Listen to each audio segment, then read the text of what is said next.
Good evening all. Welcome to the London Stadium for my verdict on a 2-0 defeat for Norwich City here at West Ham. A sixth consecutive defeat in the Premier League without scoring a goal. That equals, it sets a club record for league games. It equals a run of games in 2007 under Peter Grant, which also included one cup game. So it's the first time a Norwich team have ever gone 6 league games without scoring a goal. There's a lot of context to that. I don't think it's one that I personally will make a huge deal of, because we obviously know all the COVID and the injury and all that sort of stuff, and slightly different times. But the big thing basically is that they have now set up 2 games where if they don't win one of them, it's almost impossible to see them being able to mount a proper fight back, because they've now played more games than their survival rivals, who have all got games in hand on them. And Everton at home on Saturday, go to Watford the following Friday, then they got a little winter break. So if they don't win one of them, it's just very difficult to see how it's going to be possible, even at this stage. They've scored 8 goals in 20 games. They did hit the post today, they came close.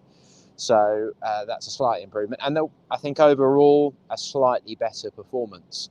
But they could have lost 5-0 as well, because, as Dean Smith has just said to me in his post-match interview, you're playing a top 6 Premier League team here today. They've got players like Bowen, who somehow didn't walk away with the match ball.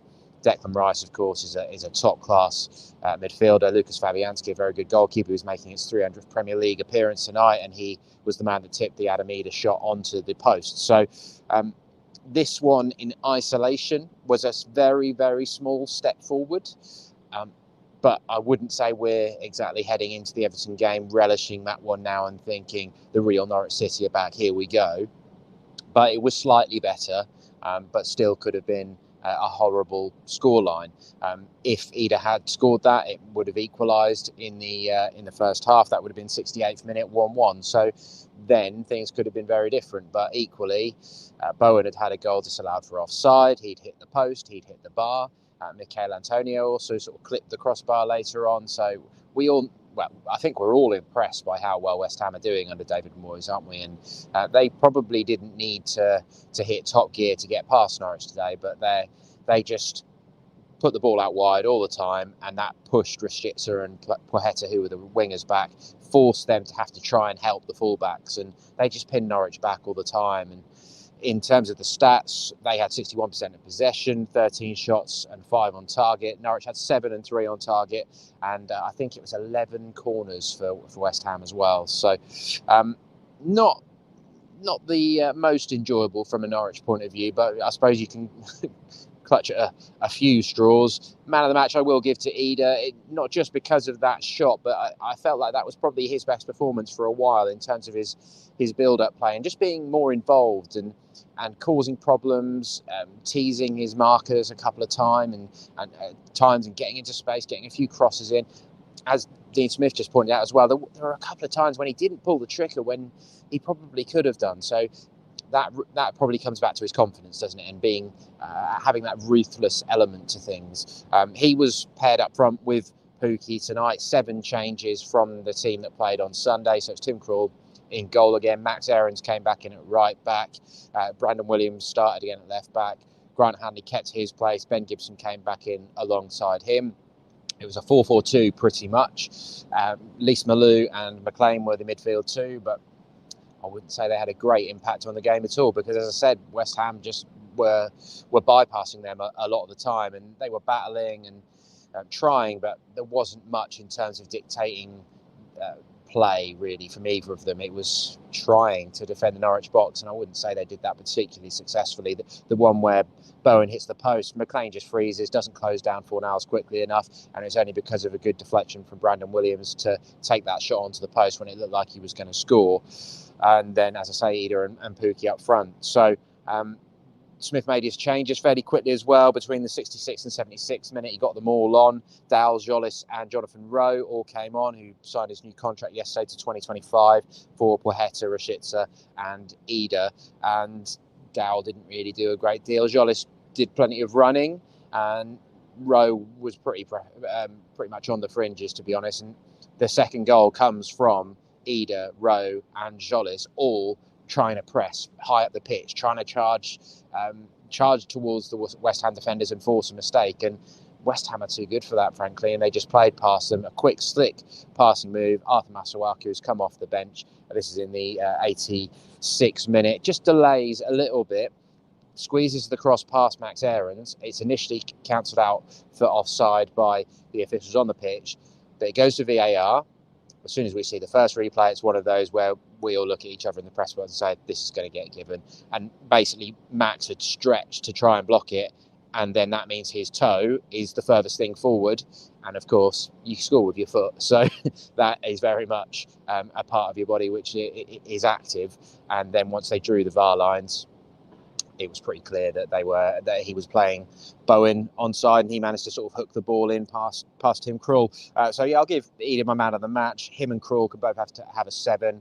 Krul made a few good saves, and it was a busy night for him, and showing that leadership again. A few decent bits of playing out from the back. Sometimes it went wrong as well, but yeah, they were the two who can have a 7. Pukki, plenty of work. Hanley had a real grapple with Antonio, who was actually pretty quiet. So it was one of those nights where Grant was up for the fight, really, and a bit like how he kept Harry Kane quiet for Scotland at the Euros in the summer. It was one of those nights for him, really, although not as impressive as that night. Gibson just about as well, although he, as well as some good defensive work, because they were busy at the back, he is the man who's out-jumped for the first goal, which comes in the 42nd minute, just before half-time.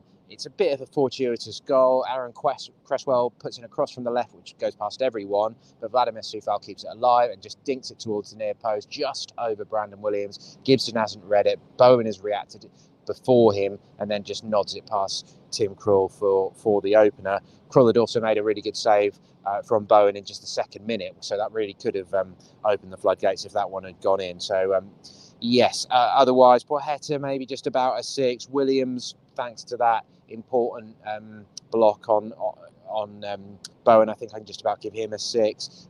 Jolis and McLean, but otherwise Aaron's had a bit of a torrid night at right back. Lise Malou didn't do much. Rashica I was a bit disappointed with, actually. He was pretty wasteful with the ball. Dowell and Rowe as well, they can all have 5s, that last group of players. So I think that's just about all the key moments of the game covered, really.